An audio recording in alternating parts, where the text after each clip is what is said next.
Bonjour, Léonard David. Bonjour, Daniel Léveillé. Je vais vous soumettre une liste de questions. Tout d'abord, êtes-vous émirien? Eh non, je suis breton. D'où venez-vous donc? De France. De France. Depuis combien d'années vivez-vous aux Émirats? Depuis 12 ans. Depuis janvier 99. Janvier 2000. Quelle est votre profession? Je suis ingénieur géophysicien.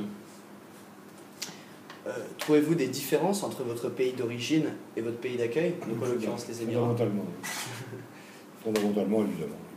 Tel que la langue, le climat, la structure sociale, oui, bien sûr, évidemment.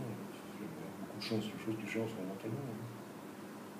Qu'est-ce que vous pensez du travail des immigrants en général aux Émirats?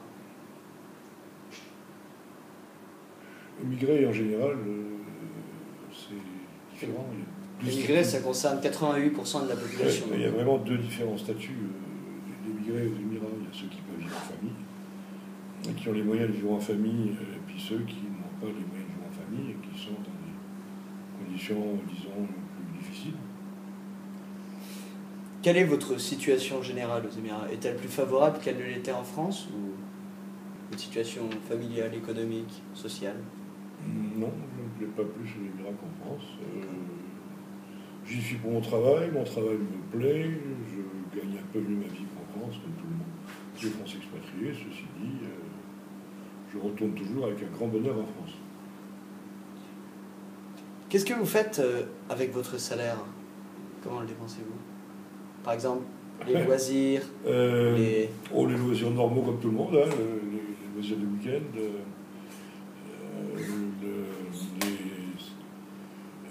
on mange avec, hein, on s'habille, on mange, comme tout le monde en fait. Hein, je mange, je m'habille, je fais des économies, je paye mes dettes, j'investis de l'argent en France et je rembourse.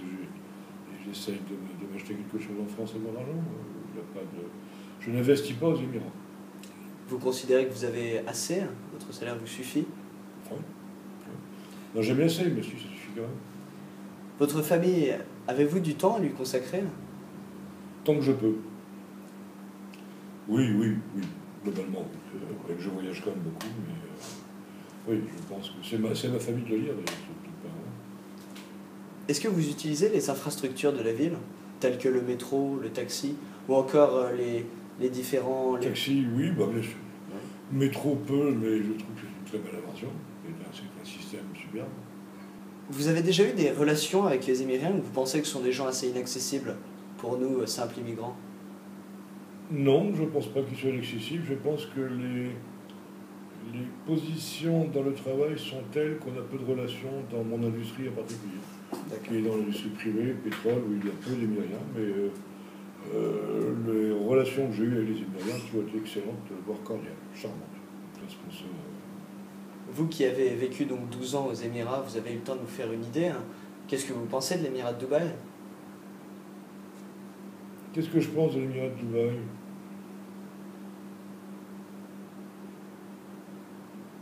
Une belle réussite en termes